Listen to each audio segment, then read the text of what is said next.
তোমাদেরকে মজা দেওয়ার জন্য আবারও একটি নতুন গল্প নিয়ে হাজির হলাম। গল্পটি শোনার মতো, আশা করি তোমাদের দাঁড়িয়ে যাবে এবং তোমরা হাতের কাজ করতে সবাই হেডফোন নিয়ে বসে যাও।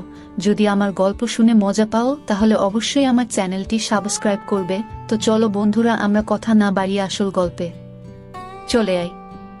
আমি অনেক দেখাশোনার পরে শেষে একটা গরিব মেয়েকে বিয়ে করেছিলাম। তার একটা 13 বছরের বোন ছিল। বিয়ের সময় আমার বউয়ের সাথে তার বোনও আমার বাড়িতে চলে আসে, আর সে সারাদিন আমার বউয়ের সাথে থাকত। এতে আমার অনেক রাগ হতো। সে রাতের বেলায়ও আমাদের ঘরে এসে ঘুমাতো।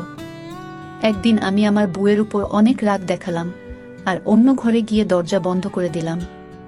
তারপরে যখন আমি ওই ঘরে ঢুকলাম তখন আমার মনটা বেরিয়ে গেল, কারণ ওখানে তো বিয়ের প্রথম রাতে যখন আমি ঘরে আসি তখন আমি অনেক আনন্দে ছিলাম। আমি বিয়ের প্রথম রাতের উপহার তো এনেছিলামই, তার সাথেও ভালোবেসে আর একটা উপহার কিনে এনেছিলাম। আমি ওর জন্য ফুলের মালা কিনে এনেছিলাম, কারণ আমি জানতাম মেয়েদের এই ধরনের উপহার অনেক পছন্দ। কিন্তু যেই আমি আমার ঘরের দরজাটা খুললাম আমি অবাক হয়ে উঠলাম। সামনের দৃশ্যটা অনেক আশ্চর্যের। আমার বউয়ের 13 বছরের বোন তার সাথে বসেছিল আর সে কাঁদছিল। এ কান্না কোনো সাধারণ কান্না নয়, সে অনেক কাঁদছিল। সে আমার রিক্তাকে অনেক চিন্তায় ফেলে দিয়েছিল। রিক্তা তার বোনকে ধরে সান্ত্বনা দিচ্ছিল। আমি গিয়ে জিজ্ঞেস করলাম, রিক্তা, ওর কি হয়েছে? ওর শরীর ঠিক আছে তো? রিক্তা বলে, হ্যাঁ ঠিক আছে। ও কাঁদছে কারণ আমি নতুন জীবন শুরু করতে চলেছি, তাই ওর মনে হচ্ছে ওকে দেখার আর কেউ নেই। ওকে দেখে আমার খারাপ মনে হয়। আমি এগিয়ে গিয়ে মীরার মাথায় হাত রেখে বলি, তোমার কোনো চিন্তা নেই। তুমি রিক্তার বোন হও, তার মানে তুমি আমারও বোন। তুমি আমাদের সাথে এই বাড়িতেই থাকবে। রিক্তা, তুমি এই কথাটা ওকে বলনি? রিক্তা বলে, হ্যাঁ আমি বলেছি, কিন্তু ও ছোট তো, ও ঠিক ভরসা পাচ্ছে না। কিছুদিন সময় দাও, ও ঠিক হয়ে যাবে। স্বামীর একটা কথা বলবো। আমি হেসে বলি, রিক্তা, তোমার অনুমতি নেওয়ার কোনো প্রয়োজন নেই। রিক্তা বলে, স্বামীরও কি আজ আমার সাথে ঘুমাতে পারে? যতদিন না ও স্বাবলম্বী হচ্ছে আমি ওকে ছাড়তে পারছি না। ও একা থাকতে অনেক ভয় পায়। মা বাবা এই পৃথিবী ছেড়ে চলে যাওয়ার পর থেকে ও ছোটখাটো ব্যাপারে ভয় পেয়ে নিজের শরীর খারাপ করে বসে। আমি বিয়ের পরে ওকে নিয়ে হাসপাতালে দৌড়াদৌড়ি করতে চাই না। আমি রিক্তার অসুবিধাটা বুঝতে পারি। আমি বলি, ঠিক আছে, তুমি আজ ওকে নিয়ে এই ঘরেই ঘুমিয়ে পড়ো। আমি বরং অন্য ঘরে গিয়ে ঘুমাচ্ছি। রিক্তা উঠে আমার কাছে এসে বলে, আপনার এই উপকার আমি কোনোদিন ভুলব না। আমি চিরটাকাল আপনার কাছে ঋণী থাকব। শুধু আপনাকে আর একটা অনুরোধ করছি, বাড়ির কেউ যেন জানতে না পারে যে আপনি অন্য ঘরে ঘুমাচ্ছেন। শ্রীলেখা অনেক তাড়াতাড়ি নিজেকে সামলে নেবে, তারপর সে আর রাগ করবে না। আমি বলি, রিক্তা, আমি তোমার অবস্থাটা বুঝতে পারছি, তুমি চিন্তা করো না। তাছাড়া কালকেই সব অতিথিরা ফেরত চলে যাবে, তারপর আমরা তিনজনই এই ঘরে ঘুমাতে পারব। এই বলে আমি ঘর থেকে বেরিয়ে গেলাম। রিক্তাকে আমি শান্তি দিলাম, কিন্তু আমি নিজেকে কি করে শান্ত করি? আমি ভাবছিলাম যে শ্রীলেখা কি এইভাবে সব সময় আমাদের মধ্যে চলে আসবে? আমি কি রিক্তার কথা মেনে নিয়ে ভুল করলাম? আমি অনেক কষ্টে নিজের মাথা থেকে এইসব কথা দূর করি। আমার মনে হলো যে ছোটরা এরকমই হয়, তারা যাকে ভালোবাসে তাকে অন্য কারোর সাথে দেখতে পারে না। আমি শ্রীলেখার অনেক ভালোভাবে খেয়াল রাখতে শুরু করলাম। সে একটা সরল সাদাসিধে মেয়ে। সে একটু ভয় ভয় থাকে। এমনিতেই আমার এরকম ছোটদের উপর অনেক দয়া ছিল। আমি বুঝতে পারি যে তার সাথে অনেক খারাপ কিছু হয়েছে, তাই সে এই রকম হয়ে গেছে। আমাদের বিয়ের 1 সপ্তাহ পার হয়ে গেল, কিন্তু এখনো শ্রীলেখা তার দিদির ঘরে ঘুমিয়ে থাকে। একদিন আমি শ্রীলেখার জন্য একটা ব্যাগ কিনে আনি। আমার বই কিনে আনার ইচ্ছে ছিল, কিন্তু আনতে পারলাম না, কারণ আমি জানতাম না শ্রীলেখা কত দূর পড়াশোনা করেছে। আমি বাড়ি এসে দেখি রিক্তা রান্না করতে ব্যস্ত, আর শ্রীলেখা উঠোনে বসে তার দিদিকে দেখছে। আমি হাসি মুখে শ্রীলেখার পাশে গিয়ে বসলাম। রিক্তা আমাকে দেখে সাথে সাথেই সব কাজ ছেড়ে উঠোনে চলে আসে। আমি রিক্তাকে ইগনোর করে শ্রীলেখাকে বলি, দেখো শ্রীলেখা, আমি তোমার জন্য উপহার নিয়ে এসেছি। শ্রীলেখা আমাকে দেখে কাঁদতে শুরু করে। সে দৌড়ে গিয়ে তার দিদির পিছনের দিকে লুকিয়ে পড়ে। আমি ওর ব্যবহার দেখে অবাক হয়ে গেলাম। ও সবসময় এরকম লুকিয়ে লুকিয়ে কেন থাকে? কিন্তু তখন আমি জানতাম না যে এ কেনর উত্তর। যখন আমি জানতে পারবো তখন আমার একটা বড় কষ্ট পাব। আমি আদর করে বললাম, শ্রীলেখা আমার কাছে এসো, দেখো আমি তোমার জন্য ব্যাগ এনেছি। আমার কথা শুনে শ্রীলেখা আরও কাঁদতে শুরু করে। রিক্তা আমার দিকে রেগে তাকায় আর বলে, আপনি দয়া করে আমার বোনের থেকে দূরে থাকুন। আপনি আমার স্বামী হন, কিন্তু শ্রীলেখার তো কেউ হন না, তাই আপনি দয়া করে ওর সাথে কথা বলবেন না। রিক্তার কথাগুলো আমাকে অনেক আঘাত দিল। আমি তো শ্রীলেখাকে নিজের বোনের মতনই দেখতাম। আমার অনেক রাগ হয়ে গেল। আমি রিক্তাকে বলি, আমি যখন শ্রীলেখার কেউ হই না তখন তাকে আমার বাড়িতে কেন রেখেছ? এই বলে আমি বাড়ি থেকে বেরিয়ে গেলাম। আমি রাস্তায় ঘুরতে থাকি। নিজের ব্যবহারের জন্য আমার আফসোস হচ্ছিল। শ্রীলেখা তো আমার বাড়িতে থেকে যায়নি, আমি ওকে থাকতে বলেছি তাই ও আছে। বাড়িতে তো আমরা 3টে মাত্র লোক। ওরা আসার আগে আমার বাড়িটা একদম চুপচাপ আর ফাঁকা থাকত। আমার মা 2 বছর আগে এই পৃথিবী ছেড়ে চলে গেছেন। তারপর থেকে আমি একদম একা হয়ে গিয়েছিলাম। নিজের খেয়াল নিজেকেই রাখতে হতো। আমি বাড়িতে একা থাকতাম, তাই কোনো কাজের মেয়ে আমার বাড়িতে কাজ করতে চাইতো না। আমার এক বন্ধু আমাকে বিয়ে করার পরামর্শ দেয়। আমি তাকে বলি আমার জন্য একটা পাত্রী খুঁজে দিতে। সে আমাকে বলে যে তার চেনা একটা গরিব মেয়ে আছে যার নাম রিক্তা। সে আমাকে বলেছিল যে রিক্তাকে বিয়ে করলে তার ছোট বোনকেও আমার বাড়িতে নিয়ে আসতে হবে। আমাকে তার দেখাশোনা করতে হবে, তার লেখাপড়ার খরচা দিতে হবে। তারপর ও যখন বড় হয়ে যাবে তখন একটা ভালো ছেলে দেখে তার বিয়ে দিয়ে দিতে হবে। আমিও উদার মনে রিক্তার বোনের দায়িত্ব নিতে রাজি হয়ে যাই, কারণ ভগবান আমাকে যা দিয়েছিল তাতে আমি অনায়াসে তার খাওয়া পড়া আর লেখাপড়ার খরচা চালাতে পারব। তখন কি আর আমি জানতাম যে শ্রীলেখা আর 5টা ছোটদের মতন নয়, সে একটু অন্যরকম। সে একদিন আমার গলার কাটা হয়ে উঠবে, যাকে আমি না গিলতে পারবো না ফেলতে পারবো। আমি ঠিক করলাম যে আমি কিছুদিন অপেক্ষা করব, দেখব যে শ্রীলেখার বোধ বুদ্ধি হয় কিনা। তারপর আমি কিছু একটা করব। আমি বাড়ি ফেরার আগে হোটেল থেকে খাবার কিনে নিয়ে গেলাম। আমি জানি যে রিক্তা আমার উপরে অনেক রেগে আছে, ওর রাগটা আমাকেই ভাঙাতে হবে। আমি যখন বাড়ির দরজার সামনে গিয়ে দাঁড়াই তখন শ্রীলেখার গলার আওয়াজ আমার কানে আসে। সে তার দিদিকে বলছিল, দিদি তোর কি এবার ছাড়াছাড়ি হয়ে যাবে? আর তুই আমার সাথে আমাদের বাড়িতে ফেরত চলে যাবি, যেখানে শুধু তুই আর আমি থাকব। তৃতীয় কোনো ব্যক্তিকে সহ্য করতে হবে না। রিক্তা রেগে গিয়ে শ্রীলেখাকে চুপ করতে বলে। শ্রীলেখা হাসতে শুরু করে আর বলে, এখন তো তোর রাগী স্বামীটা বাড়িতে নেই, এখন তুই আমাকে আমার আসল নাম ধরে ডাকতে পারিস। এই কথাটা শুনে আমি অনেক অবাক হলাম। শ্রীলেখার আরও একটা নাম আছে যেটা আমার থেকে লুকিয়ে রাখা হয়েছে, কিন্তু কেন? আমার মনে অনেকগুলো প্রশ্ন ঘুরপাক খাচ্ছিল, যার উত্তর আমার কাছে ছিল না। আমি দরজাটা খুলে বাড়ির ভিতরে ঢুকলাম। রিক্তা আমাকে দেখে দৌড়ে আসে আর বলে, আপনি কোথায় চলে গিয়েছিলেন? আমার আপনার জন্য অনেক চিন্তা হচ্ছিল। আমি এটা দেখে খুশি হলাম যে রিক্তা আমার উপরে রেগে নেই। আমরা যখন কথা বলছিলাম তখন শ্রীলেখা আবার কাঁদতে শুরু করে আর বলে, দিদি তুই এর সাথে কথা বলিস না। এ আমার দিকে রাগি রাগি চোখে তাকায়। তোর স্বামীটা অনেক খারাপ। রিক্তা সন্দেহের চোখে আমার দিকে তাকায়। আমি বলি, আমি কেন তোমার উপর রাগ করব শ্রীলেখা? রিক্তা বলে, আমি আপনাকে আগেও বলেছি আপনি আমার বোনের সাথে কথা বলবেন না। এই বলে সে রিক্তার হাত ধরে তাকে নিজের ঘরে নিয়ে চলে গেল। আমি হতবাক হয়ে দাঁড়িয়ে রইলাম। এবার আমার সন্দেহ হয় কিছু একটা গন্ডগোল আছে।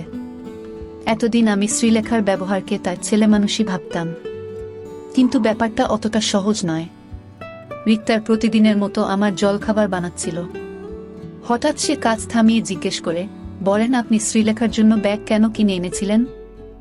আমি বলি, আমি চাই যে শ্রীলেখা পড়াশোনা করুক। রিক্তা হেসে বলে, পড়াশোনা? কিসের পড়াশোনা? শ্রীলেখা তো কোনোদিন স্কুলেই যায়নি, ওর পড়াশোনা করার ইচ্ছে নেই, তাই আমরা ওকে স্কুলে ভর্তি করাইনি। কথাটা আমার খুব একটা ভালো মনে হলো না, কিন্তু আমি আগে থেকেই রেগেছিলাম, তাই আর কথা বাড়ালাম না। আমি অফিসের জন্য বেরিয়ে গেলাম, কিন্তু শ্রীলেখার কথাগুলো আমার মাথায় ঘুরতে থাকে। তার অদ্ভুত রকমের আচরণ, আমাকে দেখে কেঁদে ফেলা, আর আমার আর রিক্তার ছাড়াছাড়িতে খুশি হওয়া, এইসব তো কোনো সাধারণ লক্ষণ নয়। আর শ্রীলেখা কোনো শিশুও নয়, সে 13 বছরের একটা মেয়ে। এই বয়সের মেয়েরা তো অনেক কিছু বোঝে। ব্যাপারটা অতটাও সহজ নয় যতটা আমি ভেবেছিলাম। বিকেলে যখন আমি বাড়ি ফিরে এলাম তখন শ্রীলেখা আমাকে রাগানোর অনেক রকম চেষ্টা করে। আমাকে দেখে অদ্ভুত রকমের আচরণ করতে শুরু করে। আমি যখন রিক্তার সাথে কথা বলতে যাই তখন সে রিক্তার হাত ধরে তাকে ঘরে নিয়ে চলে যায়। কিছুক্ষণ পরে রিক্তা বাইরে এসে আমাকে বলেন আপনি রাতের খাবারটা খেয়ে নিজের ঘরে চলে যান, তারপর আমরা 2 বোন খেতে বসব। শ্রীলেখা রাগ করে বসেছে যে যতক্ষণ আপনি বাইরে থাকবেন ততক্ষণ ও ঘরের বাইরে বেরোবে না। আমার তো অনেক রাগ হচ্ছিল, কিন্তু আমি কোন রকমে নিজেকে সামলে রিক্তাকে বললাম, ঠিক আছে শ্রীলেখা না হয় পরে খাবে, কিন্তু তুমি তো আমার সাথে বসে খাও। রিক্তার উত্তরে আমার মাথায় রাগ উঠিয়ে দিল। সে বলেন আপনি তো জানেন যে শ্রীলেখা কিরকম রাগী মেয়ে, ও হাঙ্গামা শুরু করবে, তাই আপনি আমার কথা মেনে নিন। এই বলে রিক্তা নিজের ঘরে চলে যায়। আমি আর নিজের রাগ সামলাতে পারলাম না। আমি নিজের উপর নিয়ন্ত্রণ হারিয়ে ফেলি আর রিক্তার ঘরের দিকে যেতে থাকি। আমি রিক্তার আওয়াজ শুনতে পাচ্ছিলাম। সে শ্রীলেখাকে বলছিল, বাবার সাথে যদি তুইও এই পৃথিবী ছেড়ে চলে যেতিস তাহলে আমি শান্তি পেতাম, অন্তত আমার জীবনটা বেঁচে যেত। কে জানে তুই আমার কোনো পাপের শাস্তি। আমি দরজাটা খুলে ঘরের ভিতরে ঢুকে শ্রীলেখার হাত ধরে তাকে বাইরে নিয়ে এলাম। এটা দেখে রিক্তা অবাক হয়ে যায় আর বলেন আপনি আমার বোনকে কোথায় নিয়ে যাচ্ছেন? ওর হাতটা ছেড়ে দিন, মনে হচ্ছে আপনি নিজের মধ্যে নেই। সত্যি বলতে আমি নিজের মধ্যে ছিলাম না। আমার বোধ বুদ্ধি কাজ করছিল না। যদি করত তাহলে আমি এমনটা করতাম না। আমি শ্রীলেখাকে নিয়ে গিয়ে অন্য একটা ঘরে বন্ধ করে দিলাম। তারপর রিক্তার হাত ধরে তাকে আমার ঘরে নিয়ে এলাম।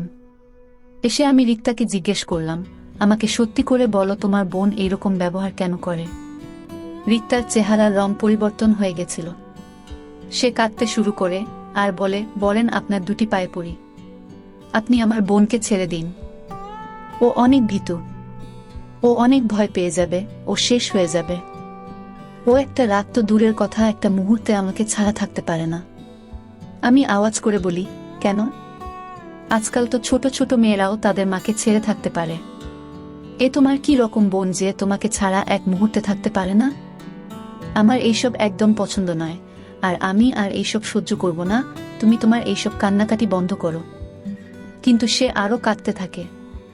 আমি ঘরের বাইরে বেরিয়ে এসে ঘরে তালা দিলাম।